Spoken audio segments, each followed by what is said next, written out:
Friends, thank you for being here today. We live on a planet of debt. This is not a metaphor. It is the fundamental mathematical reality of our modern global system. Nearly every country on Earth, regardless of its political structure, economic model, or national wealth, owes staggering sums of money. The United States, the world's largest economy, currently carries a national debt exceeding $38 trillion, a figure that continues to climb to new historic highs. The collective debt of the European Union nations hovers around $14 trillion. In Asia, Japan, an economic powerhouse, contends with a debt of approximately $9 trillion. Even nations one might assume are immune, oil-rich states like Saudi Arabia or export-driven giants like China and Germany, are all in fact enormous debtors. The total global debt, encompassing all government, corporate, and household borrowing, now exceeds an almost incomprehensible $315 trillion. This is a sum nearly 3 times the size of the entire global economy. What if I told you that this entire $315 trillion mountain of debt is not actually designed to ever be paid back? And what if I told you that the very act of trying to pay it off would trigger a global economic collapse worse than anything history has ever seen? This universal condition presents a profound and deeply unsettling paradox. If every nation is borrowing, if everyone owes, then who precisely is the creditor? To whom does the world owe this colossal planet-spanning fortune?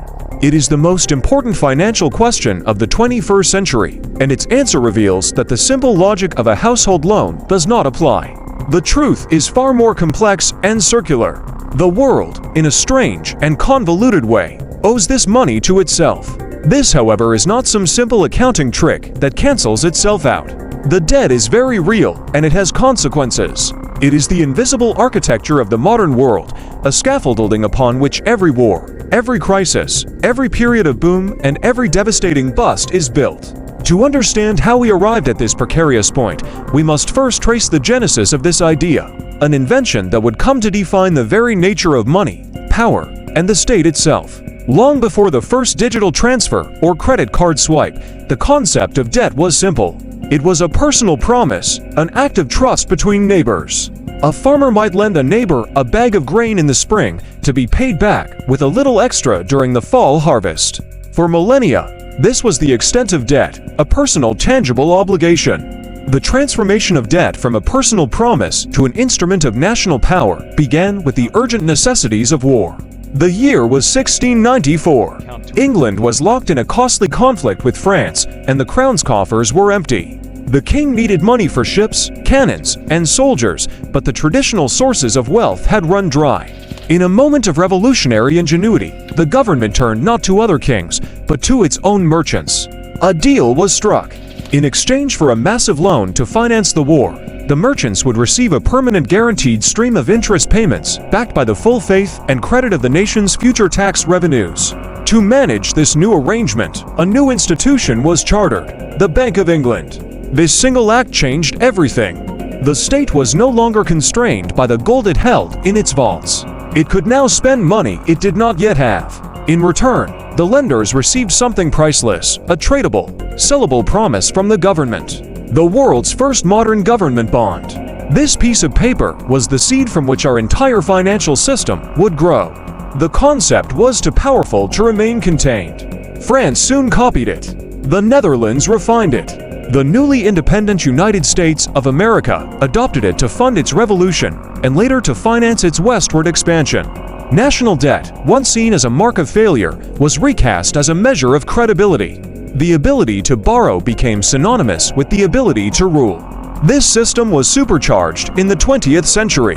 The unprecedented industrial slaughter of World War I and World War II forced nations to borrow on a scale never before imagined. In 1944, at the Bretton Woods Conference, the victorious Allied nations cemented a new global order. The United States dollar was anointed as the world's primary reserve currency. This system held for a few decades, but it had a fatal flaw. The global economy was growing, and it needed more money to function, but the supply of gold was limited.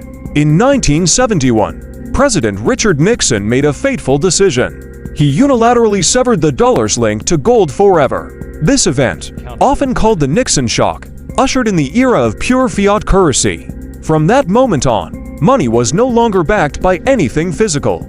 Its value was derived entirely from government decree and, more importantly, from the collective trust and confidence placed in that government. This was the recipe for an explosion of endless borrowing. Before we explore the consequences of this system, we have to be precise about what national debt actually is. When we speak of a country's national debt, also known as public or sovereign debt, we are referring to the total amount of money owed by its central or federal government. The national debt is purely the IOU of the central government. Why do governments willingly plunge themselves into this ocean of debt? The first and most common reason is to cover budget deficits. When a government spends more than it earns in a year, it runs a deficit. If a government collects $3 trillion in taxes but has budgeted for $4 trillion in spending, it has a $1 trillion gap. The path of least political resistance is to borrow that money by issuing bonds. The second reason is to invest in growth. Not all debt is created equal. Borrowing to build infrastructure, ports, highways, power grids, and high-speed internet can create a more productive economy. The theory is that this investment will generate more economic growth, which will create more tax revenue, making the debt easier to pay off.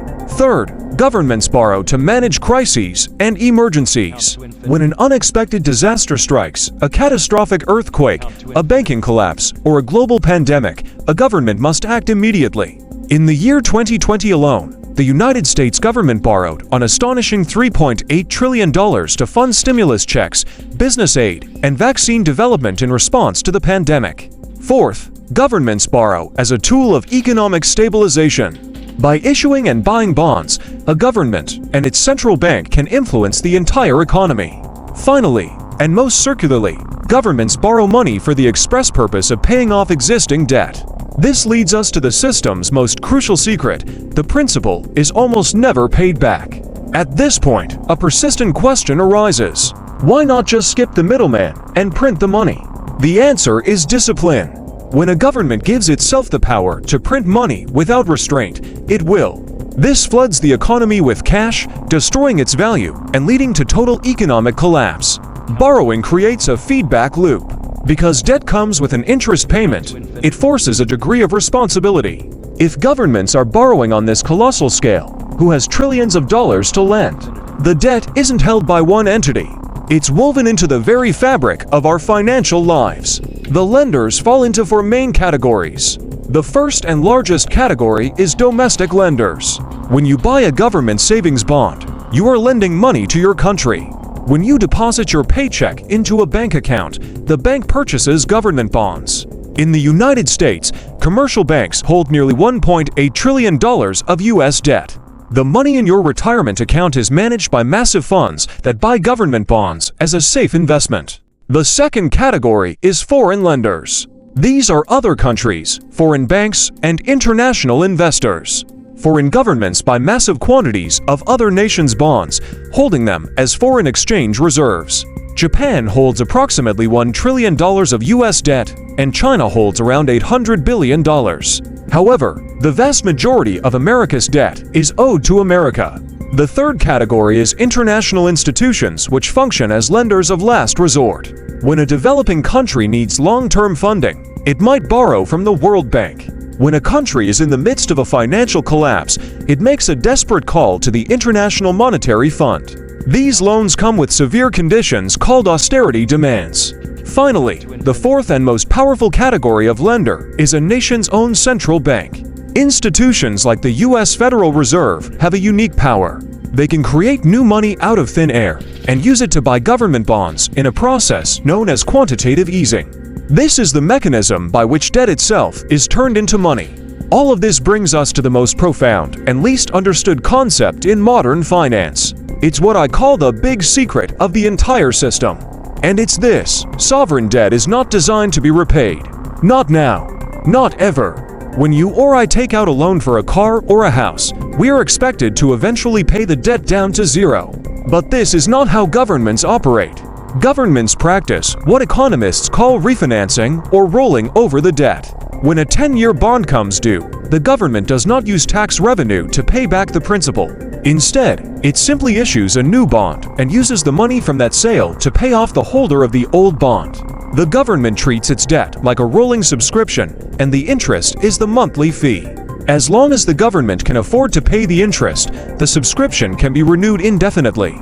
Government debt, particularly the debt of a stable country like the United States, is viewed as the safest and most desirable asset on Earth. This leads to the ultimate paradox.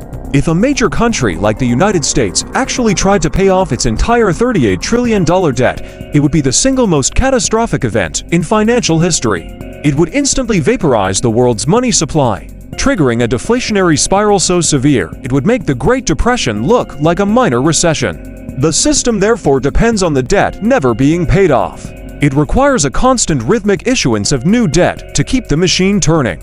The goal is not elimination. The goal is sustainability. So if the debt is never meant to be paid back, does that mean it's a perpetual motion machine that can run forever without consequence? The answer is a definitive no. The entire edifice is built on a single intangible foundation: confidence. The system works only as long as investors, markets, and other nations believe that a government will always be able to make its interest payments. The first and most insidious risk is the debt trap, also known as the debt death spiral. This occurs when a country's debt has grown so large that it is forced to borrow new money just to pay the interest on its old loans. In the United States, net interest on the debt is projected to cost over $880 billion per year, more than the entire military budget. The second risk is inflation. If a government finds itself unable to borrow more money from the market, it may be tempted to force its central bank to print money to cover its debts, a process called debt monetization. By flooding the economy with new money, it devalues the currency. This is a stealth tax that robs savers of their purchasing power. The third risk is the market itself, embodied by the bond vigilantes. These are the hedge funds, pension funds, and major investors who buy and sell bonds. If they perceive a government is becoming reckless, they will revolt. They will stop buying bonds or demand a much higher interest rate. We saw this in dramatic fashion in the United Kingdom in the autumn of 2022. The new government announced massive unfunded spending and tax cuts. The market panicked. They collectively decided the plan was not credible. The price of bonds collapsed, which caused interest rates to spike. Within weeks, the Bank of England was forced into an emergency intervention, and the Prime Minister was forced to resign. The final and most catastrophic risk is a sovereign default. This is when a country simply says, "We cannot pay." The consequences are immediate and total. The country is instantly locked out of the global financial system. Its currency becomes worthless. Banks close. The economy implodes. But a sovereign default is almost never an isolated event. In our tightly interconnected global system, a default is a virus. It is called contagion. When Greece teetered on the brink of default, the panic wasn't just in Athens. It was in Frankfurt, Paris, and Berlin. Major German and French banks were holding billions of dollars worth of Greek government bonds. If Greece defaulted, those safe assets would instantly become worthless. This is where credit rating agencies enter the game.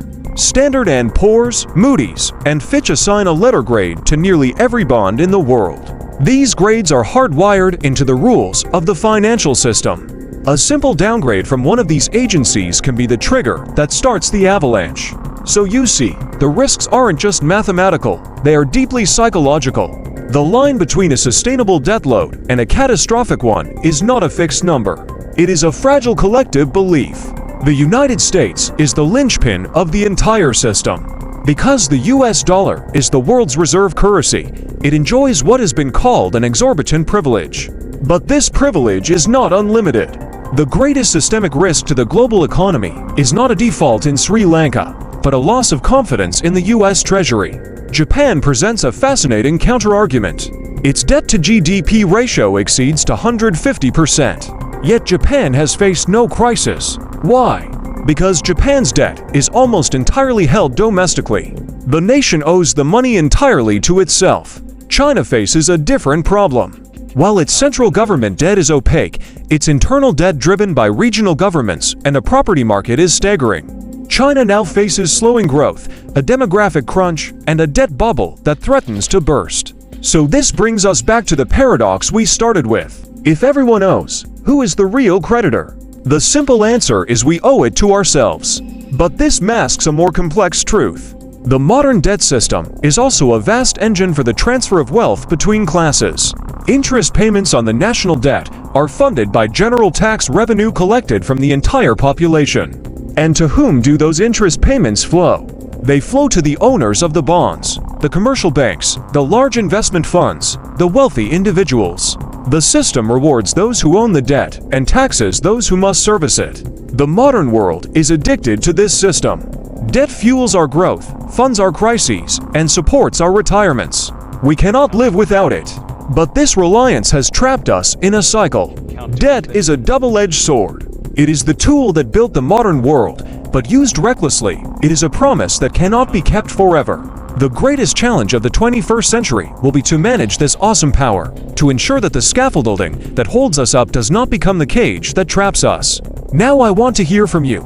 Do you think the global debt system is sustainable for another generation, or are we heading toward an inevitable reset? Share your thoughts in the comments below.